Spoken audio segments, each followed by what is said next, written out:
Okay guys, so I thought I would do a very quick video about how many carbohydrates and from what kind of carbohydrates for the ketogenic diet. Now I just did a video about kidney disease and I did a video about supplementation, and now right now I'm going to do a video about vegetables, carbs.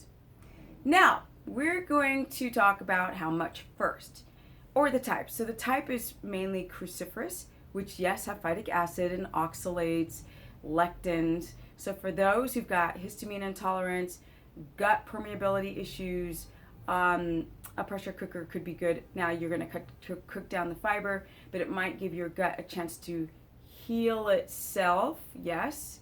As you're not getting enough of the fiber coming from plant source food. So you'd have to get your fiber from other things, such as, potentially, somebody was getting on my case about flax. Oh, I did my research and flax raises your estrogen. No, otherwise I'd look more estrogen dominant. Now these are just, there's all kind of theories that phytoestrogens will lower estrogen, and there are theories that phytoestrogens will raise your total estrogen, and there's just not enough time and data for people to know. But from what I've witnessed, I have not seen higher numbers of estrogen because of taking flaxseed or flax meal. With that said, vegetables. So I always say about a handful measured raw. That's about a cup.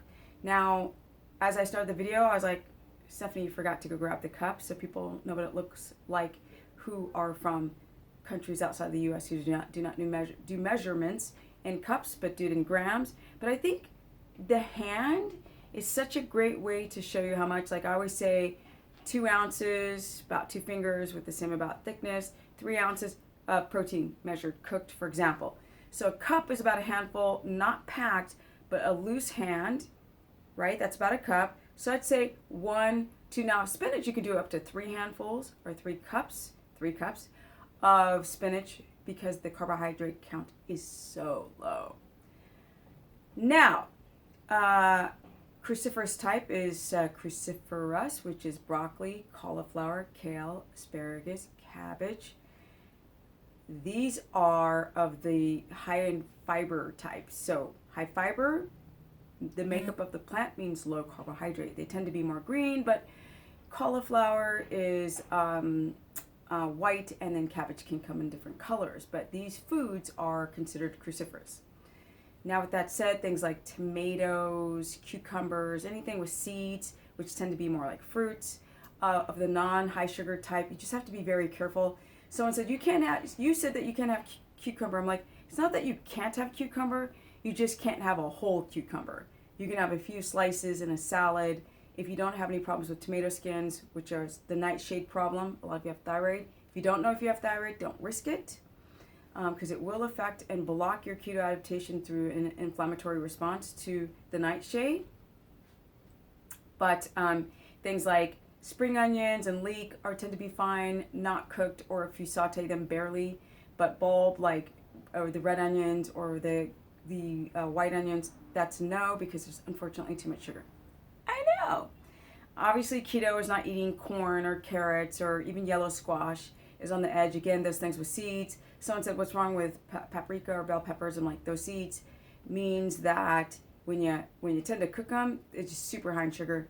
And if you're trying to adapt, you want to go slowly on these type of vegetables. So I say cut them out for the first month. Give your self a chance to adapt first, and then slowly integrate some of these foods back in that you love, and then use a glucometer, okay, to test your blood sugar. Because people can tell me that they're in ketosis and I fast and I do this and I do that, and they don't do measurements. And I mean fasted every day for a month, and then all day long. Fasted 2 hours post lunch, lunch and dinner, breakfast, lunch, and dinner, I meant, the 3 meals. And post workout by 20 minutes, and then tell me if you're ketotic. Now there's the Mojo, which tends to be cheaper. Make sure it's a dual glucometer, but this has been the most popular, which is a Precision Extra. That's my subject on vegetables. They're very low in carbohydrate. Like a cup has about a gram of carbohydrates. I think of total carbohydrates for like spinach. When you get to broccoli or kale, it's going to have up to 3 grams of carbohydrate. So if you have a salad, if you don't have a phytic acid issue or histamine intolerant issue, I tend to want people to do more sauteed vegetables or steamed or baked, I don't care. But to not cook out the fiber in the beginning of their keto adaptation, because if you do have a anti-nutrient or plant chemical sensitivity, it can be a problem to get those viable ketones going. And don't use a urine strip, they don't work. Okay, so if you take the cruciferous types, you can go up to 3 handfuls max, not packed down but loose in the hand. And I'm out. This was just a simple video on your carbohydrates. And I'll do another video about graduating into keto, what types of carbs, what carbs to cut out, and what carbs to put in, and the process of how many weeks do you graduate into full keto, do you keep your fats high at the same time, but that's at a later date, and I'm out. I'm still writing my book, you guys, so be looking out. I've been saying it for a while, and you're just going to have to wait because it's a huge, massive book with a lot of great information. I talk about candida, the liver, the fructose problem with too much fructose, hybridized fructose going to the liver, creating a strain on the liver, creating insulin issues. People don't realize they're walking around with high insulin and hypoglycemia and all these issues, and they think they're just going to do keto and lose weight, and it don't work like that. So I'm 50 years of age. As you can see, I don't have a high estrogenic body. If I did, I would have a higher body fat. My body shape would be different. I'm also not vascular, so as you guys can see, I'm not dieting whatsoever. There's a softness to my abs. I'm not like veiny or rock hard or anything like that. And so I think my next video should really be about body fat percentage being low. I think I'm going to do that right now because I think that'll be an interesting subject. I also have an Instagram, which is Stephanie Ketogenic, a Facebook, which is Stephanie the Business Person, and my website is stephanieperson.com because I'm still doing one-on-one coaching, and I will do more live broadcasts to answer your guys' questions. I'm out.